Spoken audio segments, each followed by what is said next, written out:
Hello everyone, this is part 10 of What If Naruto and Hinata Run Away Together, and I hope you guys enjoy this video and to like, to subscribe, to share, and check out the playlist, to see more comment down below. Now let's start the intro. They call me a god. They call me a god. They call me a god. Join my membership, the perks are great. It's in the description. They had been on the move for a while now. Never staying in one place for long, wanting to avoid being detected. At most they spent 2 days in one place. And every couple days Hoyu would vanish for a while each night. Kana didn't know where she always went. Every time she returned she looked both sad and angry, fists clenched at her side, silently seething over some personal problem. Kana had a feeling it was the same one each time. Hoyu also wrote a lot in a journal. Furiously writing for sometimes over an hour, she also shoved back in her bag. Kana had a sneaky suspicion that all was not as it seemed with this shinobi. So when she mysteriously vanished again, she carefully took out the journal and read a few entries, keeping an eye out for her companion despite the fact that she knew Hoyu would be gone for several hours. There's one thing that all of the Uzumaki family have in common. They're all idiots. Kana actually thinks I'll spare her brother. Both the Hyuga girl and him will by my hand. They have no right to be so happy when Satsukiyami, the only family that I ever knew, has been so badly devastated. Jigoku's RY's turned traitor, and my poor master had lost his mind. This only proves how much he needs me. Once the QB brat is I'm planning on busting him out and to get his mind back.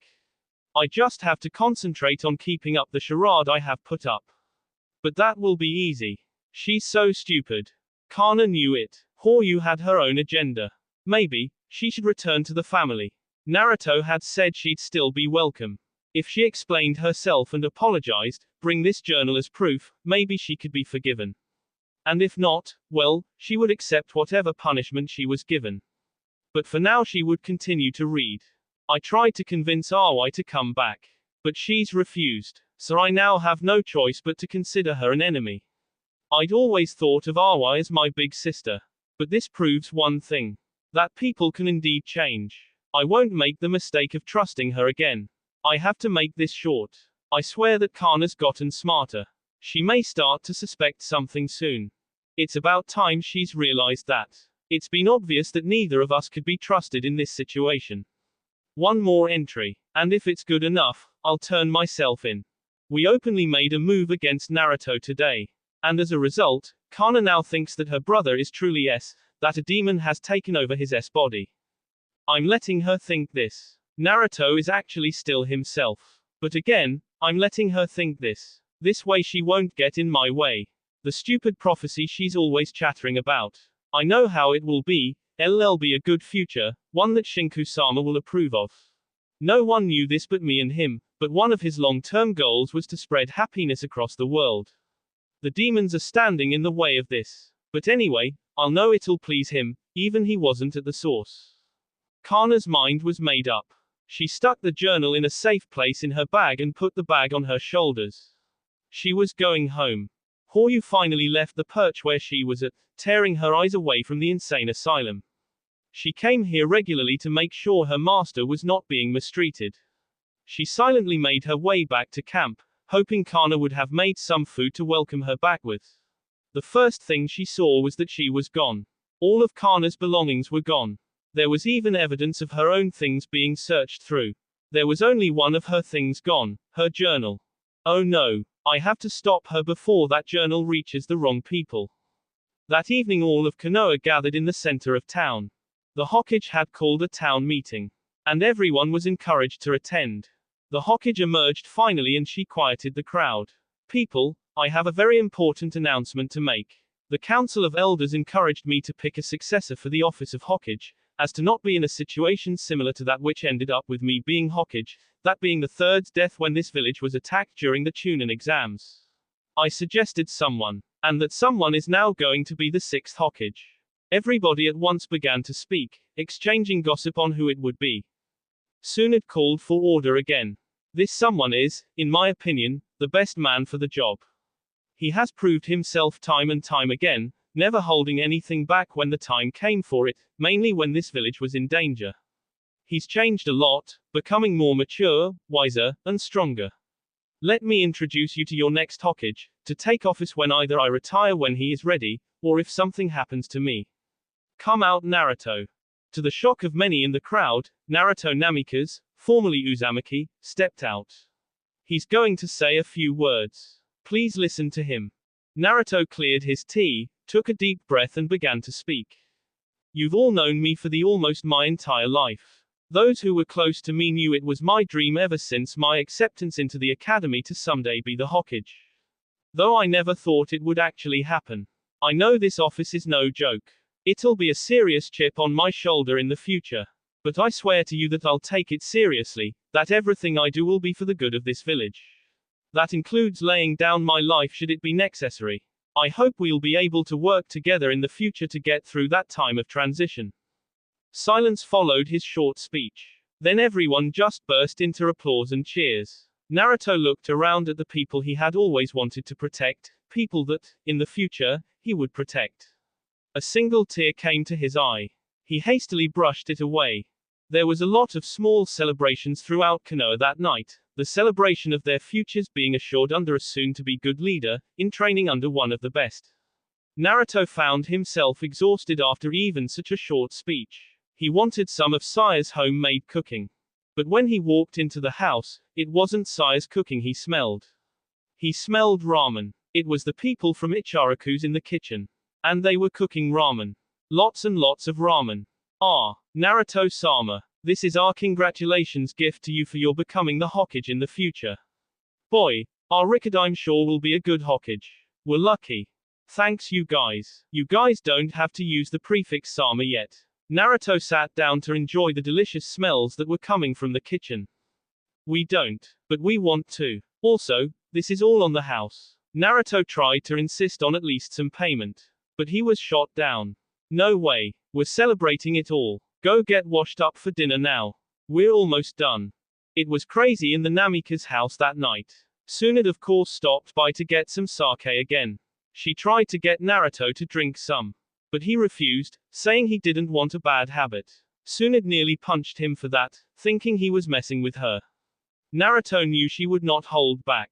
Luckily, with how much sake she had drunk, she tripped at the last minute. Otherwise he would have gone flying halfway across Konoha. Their party was interrupted only once by a knock at the door. Naruto got it and shocked to see an exhausted-looking Kana at the door, regularly looking over her shoulder. I was wrong, Naruto. She was deceiving me all along. I can prove it with this. She held out the journal. I would like to come back to the family. I'm willing to accept any punishment for betrayal that you will suggest. Kana swayed on her feet and passed out. Naruto caught her and carried her into the house, shutting the door with his foot. He wiped the tears that had been silently falling the whole time and went into the area where everyone was. Sire, I know you're having a good time. But could you prepare a room? A friend and family member has returned home at long last. It was warm, extremely warm, where she was. She vaguely remembered what had happened. She had discovered Horyu's plot to betray her and kill both Naruto and Hinata. After barely escaping death by Horyu's hand again and again, she had made it back to her brother's house and collapsed as soon as she had handed over the journal and completed her mission. She was no longer going to try and keep that prophecy from being fulfilled. She would let the future play out without attempting to change it. Maybe if she firmly rejected her gift and ignored the visions, they would stop coming to her. The only question was whether she would be forgiven. You're awake, aren't you? She recognized her brother's voice. She opened her eyes slowly. We need to talk. She nodded and attempted to sit up. Naruto helped her into a sitting position. I'm sorry. I don't know what else to say. I truly don't. Naruto sighed. I'm afraid I just can't ignore this. Betrayal is a serious thing. RY also tried to kill me once before. But someone was using a mind control jutsu on her and she wasn't in control of herself. That's not the case with you. He paused. Have you truly had a change of heart? Are you really sorry? Yes, I am. I just don't know what to do to prove it, if I can be forgiven. She trailed off into silence. I can forgive you, but first you must prove you're sorry. I have an idea. The Bear Clan can sense when one is lying. I'll ask you the same questions I just did. If they say, you're telling the truth, I'll tell you the rest of the plan I have for you. Kana nodded. Someone walked in. A man with golden red hair. This is Kanaka of the Bear Clan. He'll tell me if you're lying. No need, Naruto-sama. I can already tell that this girl is sorry and will do almost anything to be forgiven. She's given up on preventing that prophecy from being fulfilled. Naruto looked at his half-sister with his eyebrows raised. Is this true? I meant what I said when I came here. I'll accept any punishment you give, even if it's death. Naruto nodded. I'm going to aren't I? Naruto smiled and shook his head no. No, if you're truly sorry, then death is not necessary. Thank you, Kanaka. Kanaka bowed and left. Naruto walked over to the window and opened the window in the room. Out there is an old building. Records call it the Isolation Hut. One of my cousins, a former ninja monk, used to meditate there. He's S now, K in action, but that's besides the point. You'll be out there for a month, only porridge and water for nourishment. No one will talk to you. The only personal possession you will be allowed is a journal and writing utensil, along with a few candles to see to write by. And only the bare minimums for comforts as well. If you come out after that month a new person, you'll be counted as forgiven, and welcomed back to the family proudly. Thank you for showing mercy. Not many people would have done this. Kana bowed her head humbly. She had just been given a second chance and she wasn't going to waste it. I would just say you're forgiven. But I have to be firm, as a clan head, as a shinobi, and as the next Hokage. Kana chuckled. What's so funny? Horyu won't like this. She feels it's unfair that you get to be so happy when she and her master are so miserable. Naruto's face grew dark. She and Shinku doomed themselves when they began the path they now travel on. It's no one's fault but their own. Their attitudes only prove that they need to become more mature. They're just like I was a few years ago, why and dumb. When does my sentence start? Naruto got serious again. It starts tomorrow. Naruto watched from his window as the Bear Clan led Kana to the Isolation Hut. She wore basic white clothes, as a sign she was doing penance. At least 2 shinobi would be guarding it all times. Not because he thought she would try to escape though. Kana had given her word that she would accept Naruto's punishment and Naruto trusted her to do that. But because of Horyu, Kana's group walked out of sight. Now out of his sight, they made their way back to the very end of the family property. A large plain building stood out and the head of the escort, Kanaka, walked ahead and opened the door. From this moment, no human voices will talk to you. Silence will be enforced in this area. Do you understand? Kana nodded. I understand. Thank you. Kana walked into the building, or more properly, hut. The door was shut behind her and she heard it lock. There was only the bare minimums here, just as her brother had said they would be. A cot with white blankets and pillows, a low table to write on with the means in which to write, and a small box of candles, along with the means to light them. A hardbound book lay under the table.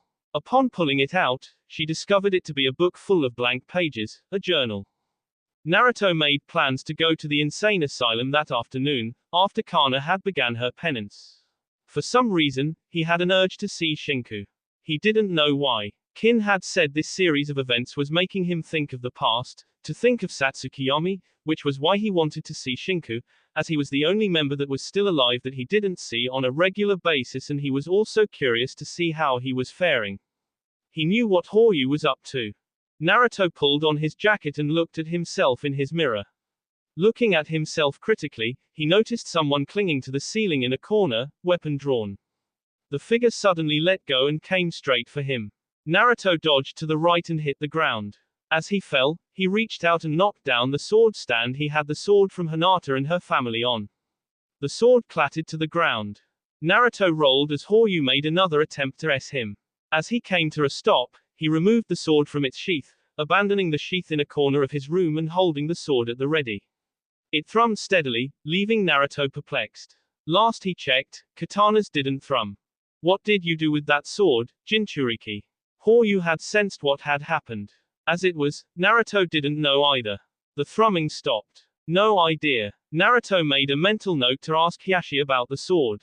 But first he had to take care of the situation at hand. But Horyu had an idea. It can't be. That sword just attuned itself to you and your specific chakra signature. I heard weapons like that existed, but never would I have thought you would have one. Those kind of swords were rare, ones that attuned itself to the chakra of the fist person who held it in a fight. From that moment on, only that person could use it. We settle this now. Let's go somewhere private, where we won't get interrupted. Consider this a challenge. Pakken led a group around Konoha.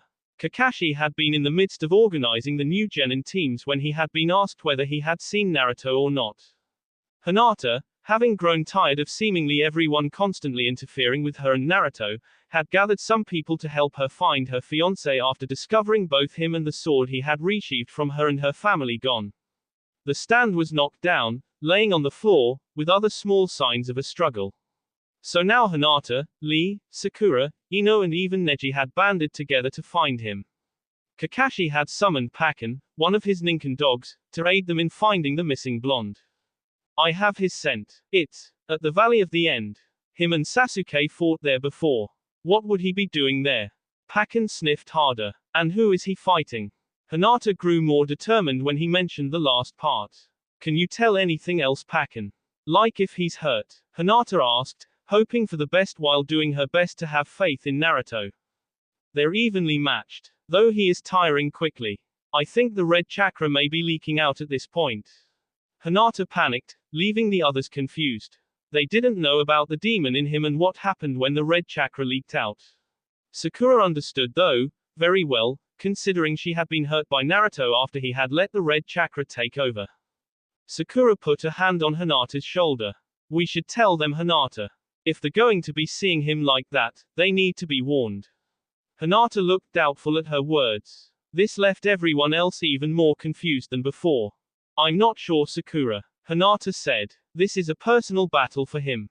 Also, wasn't it the third's decree that no one should talk about it?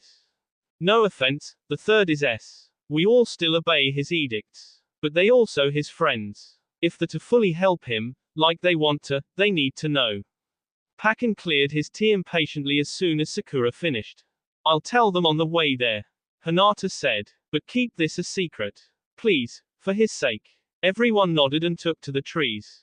Neji knows a little as well. And Sakura and I have seen what he can do if he lets it take over. Everyone waited for Hinata to continue. His father was the fourth Hokage, as you know. But you don't know that the fourth, to save Konoha, sealed the demon in Naruto's body shortly after he was born.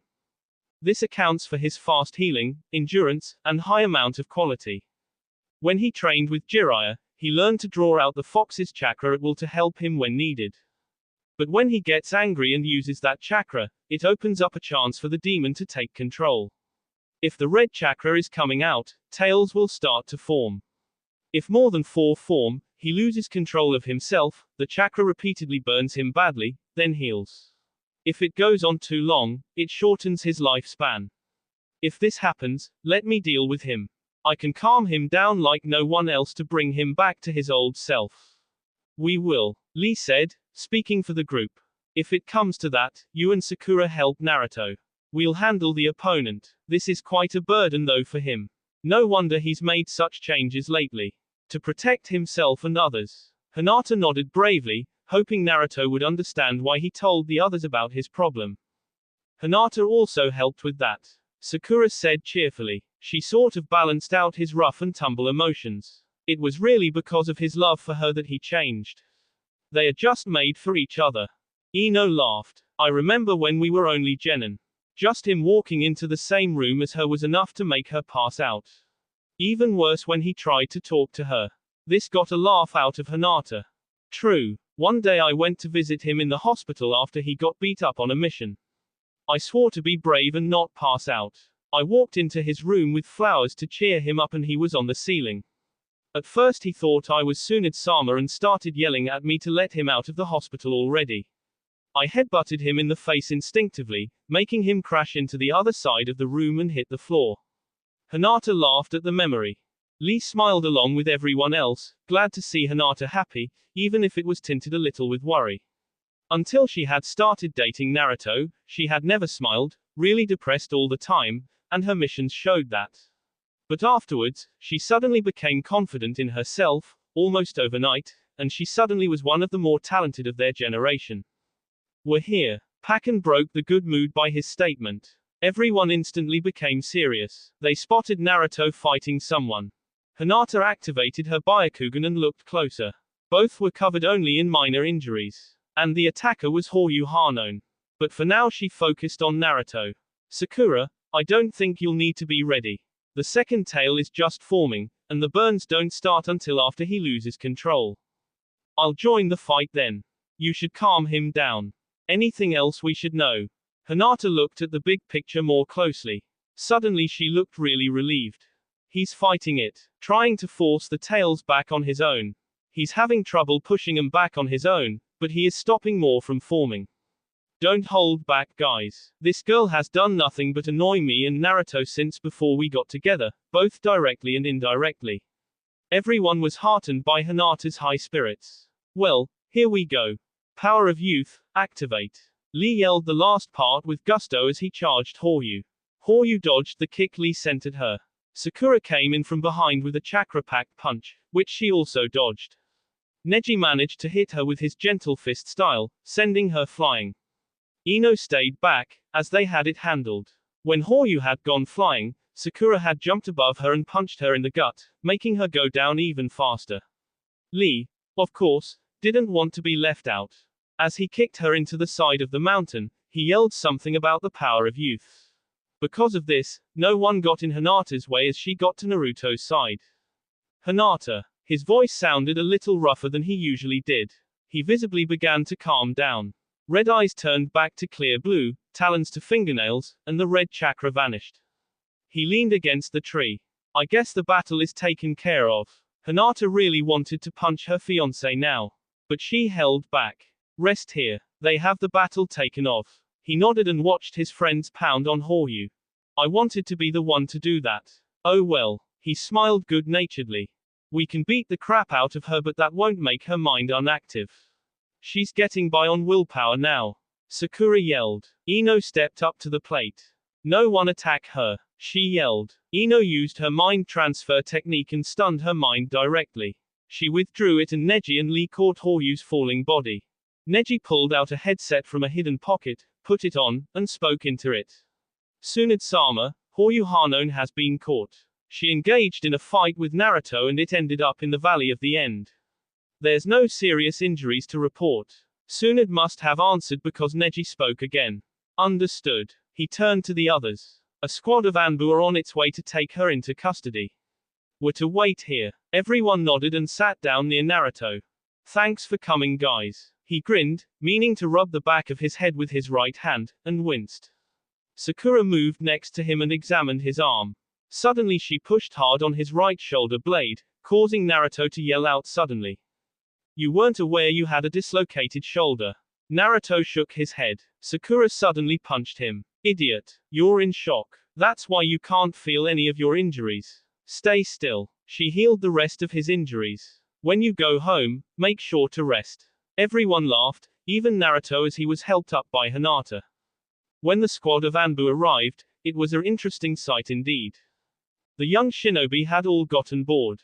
Lee was doing pull-ups, hanging by his legs from a tree. Ino was counting for him, occasionally miscounting on purpose to try and trip him up. Sakura was healing Horyu's worst injuries, knowing that healing all of them might cause her to wake up, something they didn't want. Hinata and Naruto were a little ways off, quietly talking, occasionally laughing. Suddenly Hinata laughed in a really obnoxious way and doubled up. Naruto was tickling her a lot. The Anbu took custody of Horyu and vanished with her. Shizune called them all together and they all gathered in a half circle around her, Hinata a little out of breath from all her laughing. "The next time you all do this, please be more careful. Especially you, Naruto." Naruto, who was already grinning from tickling Hinata and making her laugh so hard, only grinned harder.